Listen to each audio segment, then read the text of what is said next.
दोस्तों, सनातन धर्म में हर रिश्ते की मर्यादा को निर्धारित किया गया है।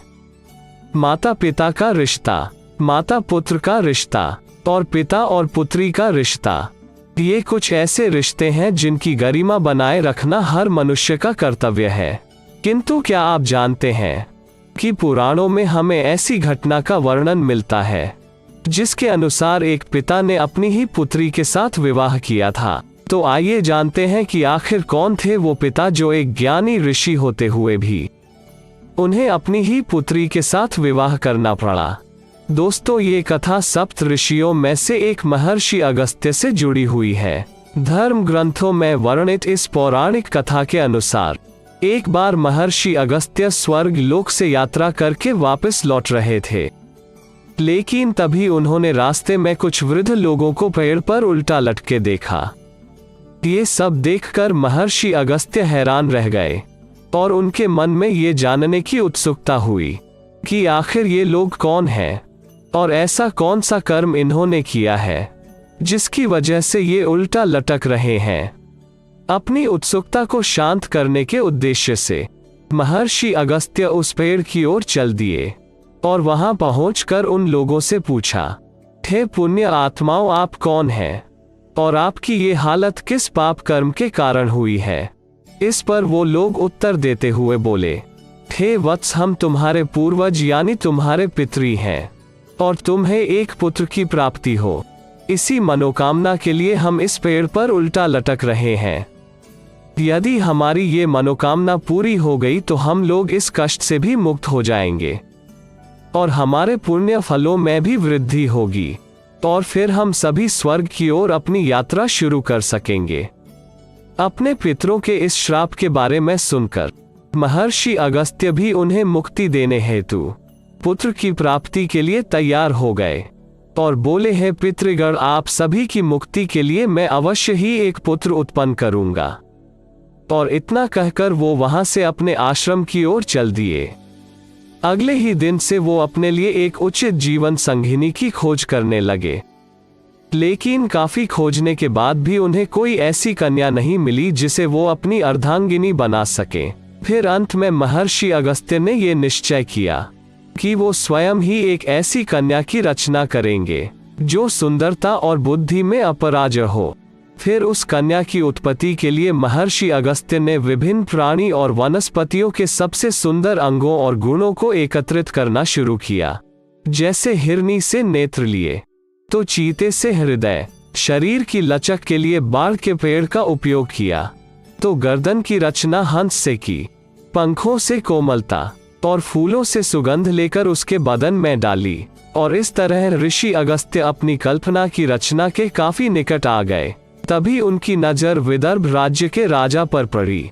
विदर्भ के राजा अपनी पत्नी के संग भगवान के सामने पुत्र प्राप्ति की कामना कर रहे थे, क्योंकि वो अब तक निसंतान थे। ये देख अगस्त्य मुनि ने विचार किया कि क्यों न मैं अपनी कन्या को व्यास रूप ना देकर एक शिशु रूप दूं, ताकि उसका लालन पालन करके उस राजा की भी कामना पूरी हो जाए। फल स्वरूप उस कन्या की उत्पत्ति शिशु रूप में हुई। क्योंकि उस कन्या की रचना में बहुत से पेड़ पौधों और प्राणियों की हानि हुई थी, इसलिए इस कन्या का नाम लोपामुद्रा रखा गया। दोस्तों, आपको बता दूं कि लोपा का मतलब हानि और मुद्रा का मतलब शरीर होता है। धीरे धीरे समय बीतता गया और लोपामुद्रा बाल अवस्था से बड़ी अवस्था में पहुंच गई। अब उनके पिता उनकी शादी के बारे में सोच ही रहे थे कि उनके महल में एक दिन ऋषि अगस्त्य आ गए। महर्षि को महल आया देख विदर्भ के राजा ने उन्हें प्रणाम किया और बैठने के लिए उचित आसन प्रदान किया और पूछा, महर्षि कृपा कर बताएं कि आप यहाँ पर किस उद्देश्य से पधारे हैं। तब महर्षि अगस्त्य बोले, हैं राजन, आपकी पुत्री का हाथ मैं अपने लिए मांगने आया हूँ।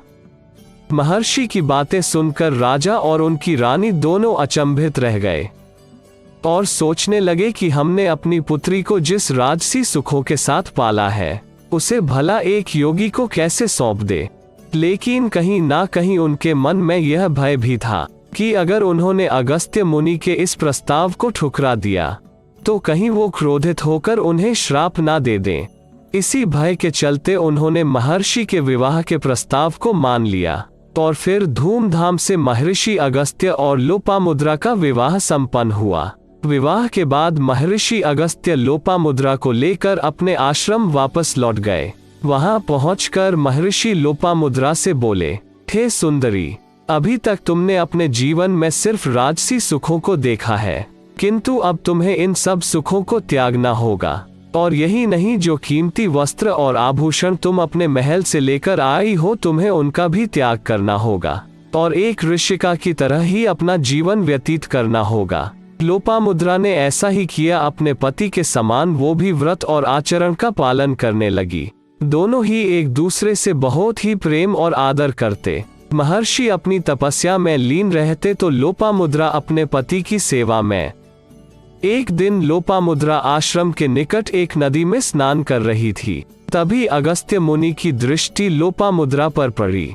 उस समय लोपामुद्रा साक्षात देवी रति प्रतीत हो रही थी। उनकी सुंदरता से मोहित होकर उनके सामने विषय भोग होने की इच्छा प्रकट की। तब लोपामुद्रा ने कहा, हे स्वामी, निस्संदेह आपने मुझे इस इच्छा पूर्ति के लिए स्वीकार किया है, किंतु मेरा भी एक मनोरथ है कि मैं अपने पिता के घर जैसी सैया पर सोती थी, ठीक वैसी ही सैया पर आपके साथ समागम करूं। तब महर्षि ने लोपामुद्रा से कहा, हे प्रिय, जिस धन और वैभव की बात तुम कर रही हो, उस वैभव का प्रबंध मेरे जैसा एक वनवासी कैसे करेगा। इस पर लोपामुद्रा महर्षि से कहने लगी, स्वामी, आप ऐसा क्यों कह रहे हैं? अगर आप चाहें तो अपने तपबल के प्रभाव से इस संसार के सारे धन को अपने अधीन रखने की क्षमता रखते हैं। लेकिन अगस्त्य मुनि लोपामुद्रा की इन बातों पर आपत्ति जताते हुए बोले, प्रिय, ऐसा करने से मेरा तप क्षय होगा, इसलिए कृपा कर तुम मेरे सामने कोई ऐसा मनोरथ व्यक्त करो जिससे कि मेरे तप का प्रभाव छीन ना हो और तुम्हारा मनोरथ भी पूरा हो जाए। परंतु लोपामुद्रा नहीं मानी और ये हट कर बैठी कि समागम तो वो राजसी वैभव के साथ ही करेंगी। अंत में महर्षि भी लोपामुद्रा की इस इच्छा को पूर्ण करने के लिए निकल पड़े और उस समय के सबसे धनी शासक धनवर राज इत्वल के पास पहुंचे। उन्होंने अपना मनोरथ राजा इत्वल के सामने व्यक्त किया। राजा इत्वल ने महर्षि को उचित दान दिया और अपने मनोरथ को पूरा होता देख लोपामुद्रा बहुत प्रसन्न हुई और महर्षि अगस्त्य के साथ समागम किया। दोस्तों, इन दोनों के समागम से 7 वर्षों पश्चात एक पुत्री की उत्पत्ति हुई, जो आगे चल के महान विद्वान गिरिशिव के नाम से विख्यात हुई। और इसके बाद महर्षि अगस्त्य के पितरों को अपने श्राप से मुक्ति मिल गई और उन्होंने भी मनोवांछित लोक पाया। और दोस्तों, गरुड़ पुराण में भी बताया गया है कि पितरों को तभी मुक्ति मिलती है जब उसके पुत्र या पौत्र को संतान की प्राप्ति होती है। दोस्तों, आशा करता हूँ कि महर्षि अगस्त्य की ये कहानी आपको पसंद आई होगी। मिलते हैं अब आपको ऐसी ही कोई अद्भुत कहानी के साथ। धन्यवाद।